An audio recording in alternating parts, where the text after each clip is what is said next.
16 months ago, in April of 2023, I launched my campaign for President of the United States. I began this journey as a Democrat, the party of my father, my uncle, the party which I pledged my own allegiance to long before I was old enough to vote. I attended my first Democratic convention at the age of 6 in 1960. And back then, the Democrats were the champions of the Constitution, of civil rights. The Democrats stood against authoritarianism, against censorship, against colonialism, imperialism, and unjust wars. We were the party of labor, of the working class.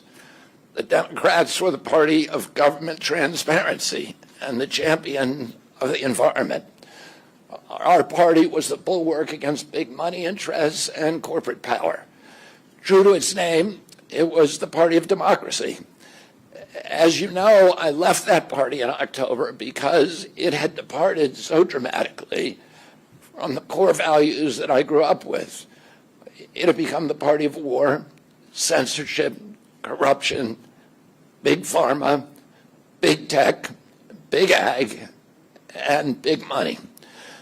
When it abandoned democracy by canceling the primary to conceal the cognitive decline of the sitting president, I left the party to run as an independent. The mainstream of American politics and journalism derided my decision. Conventional wisdom said that it would be impossible even to get on the ballot as an independent because each state poses an insurmountable tangle of arbitrary rules for collecting signatures. I would need over 1 million signatures, something no presidential candidate in history had ever achieved. And then I'd need a team of attorneys and millions of dollars to handle all the legal challenges from the DNC. The naysayers told us that we were climbing a glass version of Mount Impossible. So the first thing I want to tell you is that we proved them wrong. We did it because beneath the radar of mainstream media organs, we inspired a massive independent political movement. More than 100,000 volunteers sprang into action, hopeful that they could reverse our nation's decline. Many worked 10-hour days, sometimes in blizzards and blazing heat. They sacrificed family time, personal commitments, and sleep month after month, energized by a shared vision of a nation healed of its divisions. They set up tables at churches and farmers' markets. They canvassed door to door. In Utah and in New Hampshire, volunteers collected signatures in snowstorms, convincing each supporter to stop in the frigid cold, to take off their gloves, and to sign legibly. During a heat wave in Nevada, I met a tall, athletic volunteer who cheerfully told me that he had lost 25 pounds collecting signatures in 117-degree heat. To finance this effort, young Americans donated their lunch money, and senior citizens gave up part of their Social Security checks. Our 50-state organization collected those millions of signatures and more. No presidential campaign in American political history has ever done that. And so I want to thank all of those dedicated volunteers and congratulate the campaign staff who coordinated this enormous logistical feat. Your accomplishments were regarded as impossible. You carried me up that glass mountain. You pulled off a miracle. You achieved what all the pundits said could never be done. You have my deepest gratitude, and I'm never going to forget that, not just for what you did for my campaign, but for the sacrifices you made because you love our country. You showed everyone that democracy is still possible here. It continues to survive in the press and in the idealistic human energies that still thrive beneath a canvas of neglect and of official and institutional corruption. Today, I'm here to tell you that I will not allow your efforts to go to waste. I'm here to tell you that I will leverage your tremendous accomplishments to serve the ideals that we share, the ideals of peace, of prosperity, of freedom, of health, all the ideals that motivated my campaign. I'm here today to describe the path forward that you have opened with your commitment and with your hard labors. Now, in an honest system, I believe that I would have won the election. In a system the kind that my father and my uncles thrived in, a system with open debates, with fair primaries, with regularly scheduled debates, with fair primaries, and with a truly independent media untainted by government propaganda and censorship. In a system of nonpartisan courts and election boards, everything would be different. After all, the polls consistently showed me beating each of the other candidates, both in favorability and also in head-to-head matchups. But I'm sorry to say that while democracy may still be alive at the grassroots, it has become little more than a slogan for our political institutions, for our media, and for our government, and most sadly at all for me, for the Democratic Party. In the name of saving democracy, the Democratic Party set itself to dismantling it, lacking confidence in its candidate, that its candidate could win in a fair election at the voting booth. The DNC waged continual legal warfare against both President Trump and myself. Each time that our volunteers turned in those towering boxes of signatures needed to get on the ballot, the DNC dragged us into court, state after state, attempting to erase their work and to subvert the will of the voters who had signed those petitions. It deployed DNC-aligned judges to throw me and other candidates off the ballot and to throw President Trump in jail. It ran a sham primary that was rigged to prevent any serious challenge to President Biden. Then, when a predictably bungled debate performance precipitated the palace coup against President Biden, the same shadowy DNC operatives appointed his successor, also without an election. They installed a candidate who was so unpopular with voters that she dropped out in 2020 without winning a single delegate. My uncle and my father both relished debate. They prided themselves on their capacity to go toe-to-toe with any opponent in the battle over ideas.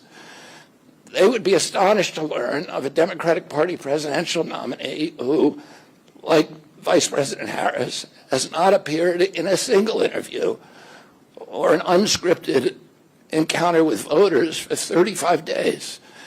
This is profoundly undemocratic. How are people to choose when they don't know whom they are choosing? And how can this look to the rest of the world? My father and my uncle were always conscious of America's image abroad because of our nation's role as the template for democracy, the role model for democratic processes, and the leader of the free world. Instead of showing us her substance and character, the DNC and its media organs engineered a surge of popularity for Vice President Harris based upon, well, nothing. No policies, no interviews, no debates, only smoke and mirrors and balloons in a highly produced Chicago circus. There in Chicago, a string of Democratic speakers mentioned Donald Trump 147 times just on the first day. Oh, who needs a policy when you have Trump to hate? In contrast, at the RNC convention, President Biden was mentioned only twice in 4 days. I do interviews every day. Many of you have interviewed me. Anybody who asks gets to interview me. Some days I do as many as 10. President Trump, who actually was nominated and won an election, also does interviews daily. How did the Democratic Party choose a candidate that has never done an interview or debate during the entire election cycle? We know the answers. They did it by weaponizing the government agencies. They did it by abandoning democracy. They did it by suing the opposition and by disenfranchising American voters. What most alarms me isn't how the Democratic Party conducts its internal affairs or runs its candidates. What alarms me is the resort to censorship and media control and the weaponization of the federal agencies. When a U.S. president colludes with or outright coerces media companies to censor political speech, it's an attack on our most sacred right of free expression, and that's the very right upon which all of our other constitutional rights rest. President Biden mocked Vladimir Putin's 88% landslide in the Russian elections, observing that Putin and his party controlled the Russian press and that Putin prevented serious opponents from appearing on the ballot. But here in America, the DNC also prevented opponents from appearing on the ballot. And our television networks exposed themselves as Democratic Party organs. Over the course of more than a year, in a campaign where my poll numbers reached at times in the high 20s, the DNC-allied mainstream media networks maintain a near perfect embargo on interviews with me. During his 10-month presidential campaign in 1992, Ross Perot gave 34 interviews on mainstream networks. In contrast, during the 16 months since I declared, ABC, NBC, CBS, MSNBC, and CNN combined gave only 2 live interviews from me. Those networks instead ran a continuous deluge of hit pieces with inaccurate, often vile, pejoratives and defamatory smears. Some of those same networks and colluded with the DNC to keep me off the debate stage. Representatives of those networks are in this room right now, and I'll just take a moment to ask you to consider the many ways that your institutions have abdicated this really sacred responsibility, the duty of a free press to safeguard democracy and to challenge always the party in power. Instead of maintaining that posture of fierce skepticism toward authority, your institutions have made themselves government mouthpieces and stenographers for the organs of power. You didn't alone cause the devolution of American democracy, but you could have prevented it. The Democratic Party's censorship of social media was even more of a naked exercise of executive power. This week, a federal judge, Terry Doty, upheld my injunction against President Biden, calling the White House's censorship project, quote, the most egregious violation of the First Amendment in the history of the United States of America. Doty's previous 155-page decision details how just 37 hours after he took the oath of office, swearing to uphold the Constitution, President Biden and his White House opened up a portal and then invited the CIA, the FBI, CISA, which is a censorship agency, it's the center of the censorship industrial complex, DHS, the IRS, and other agencies to censor me and other political dissidents on social media.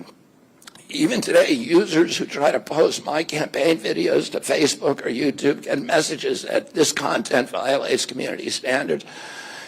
2 days after Judge Doty rendered his decision this week, Facebook was still attaching warning labels to an online petition calling on ABC to include me in the upcoming debate. They said that violates community standards, their community standards. The mainstream media was once the guardian of the First Amendment and democratic principles, and it's joined this systemic attack on democracy. It also, the media justifies their censorship on the grounds of combating misinformation, but governments and oppressors don't censor lies. They don't fear lies. They fear the truth, and that's what they censor. And I don't want any of this to sound like a personal complaint, because it's not. For me, it's all part of a journey, and it's a journey that I signed up with.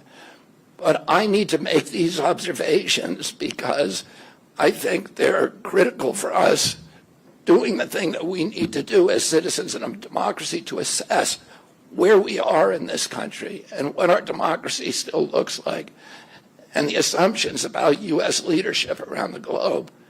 And are we really still a role model for democracy in this country? Or have we made it, a kind of a joke? And here's the good news. While mainstream outlets denied me a critical platform, they didn't shut down my ideas, which have especially flourished among young voters and independent voters, thanks to the alternative media.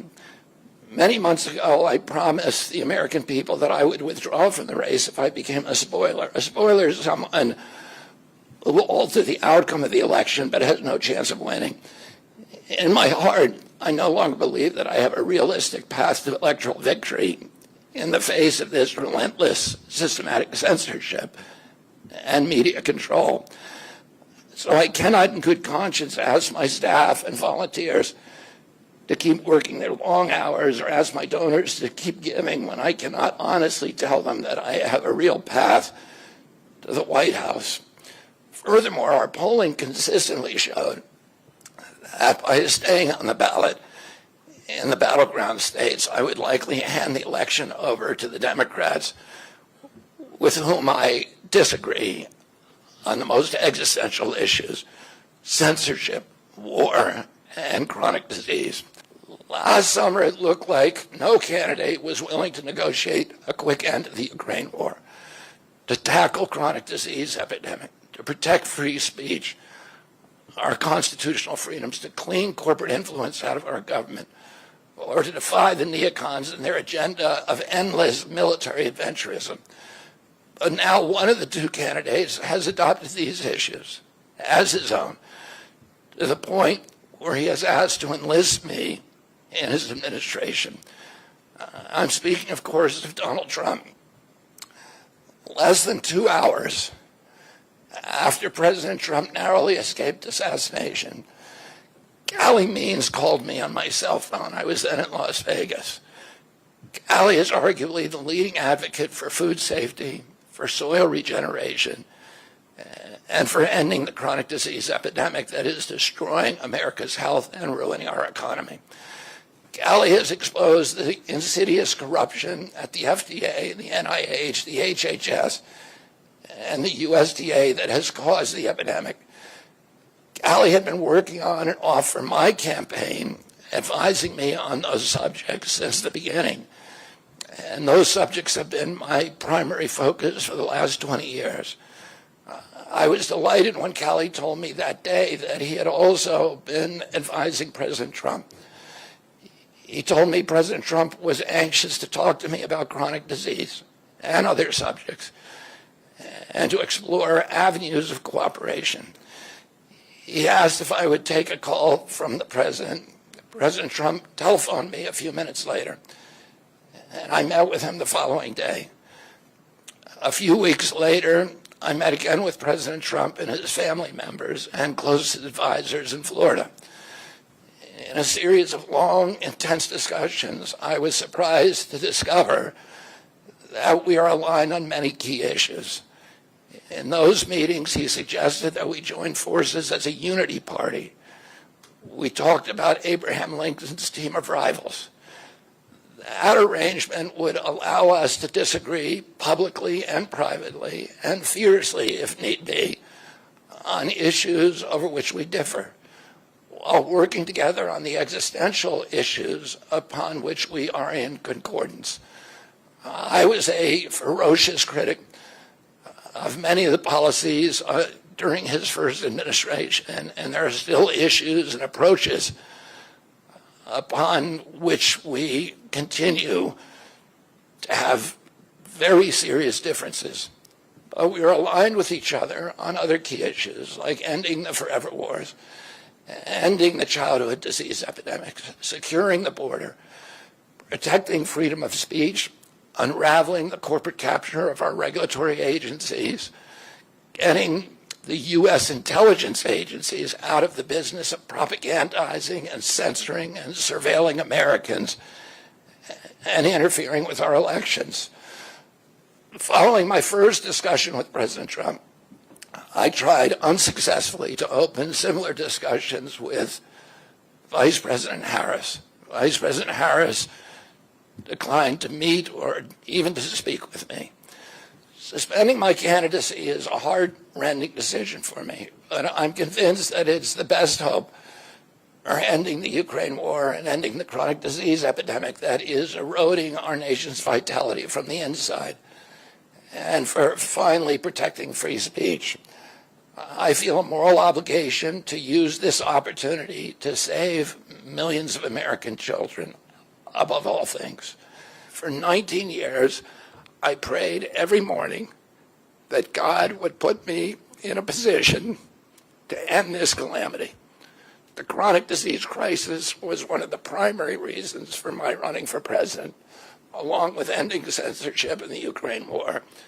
It's the reason I've made the heart-wrenching decision to suspend my campaign and to support President Trump. This decision is agonizing for me because of the difficulties it causes my wife and my children and my friends. But I have the certainty that this is what I've meant to do. And that certainty gives me internal peace, even in storms. If I'm given the chance to fix the chronic disease crisis and reform our food production, I promise that within 2 years, we will watch chronic disease burden lift dramatically. We will make Americans healthy again. Within 4 years, America will be a healthy country. We will be stronger, more resilient, more optimistic, and happier. I won't fail in doing this. Ultimately, the future, however it happens, is in God's hands and in the hands of the American voters and those of President Trump. If President Trump is elected and honors his word, the vast burden of chronic disease that now demoralizes and bankrupts the country will disappear. This is a spiritual journey for me.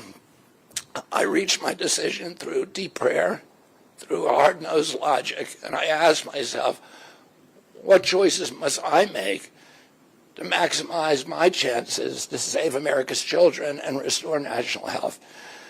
I felt that if I refused this opportunity, I would not be able to look myself in the mirror, knowing that I could have saved lives of countless children and reversed this country's chronic disease epidemic. I'm 70 years old. I may have a decade to be effective. I can't imagine that President Harris would allow me or anyone to solve these dire problems. After 8 years of President Harris, any opportunity for me to fix the problem will be out of my reach forever. President Trump has told me that he wants this to be his legacy. I'm choosing to believe that this time he will follow through. His son, his biggest donors, his closest friends, and all support this objective. My joining the Trump campaign will be a difficult sacrifice for my wife and children, but worthwhile if there's even a small chance of saving these kids.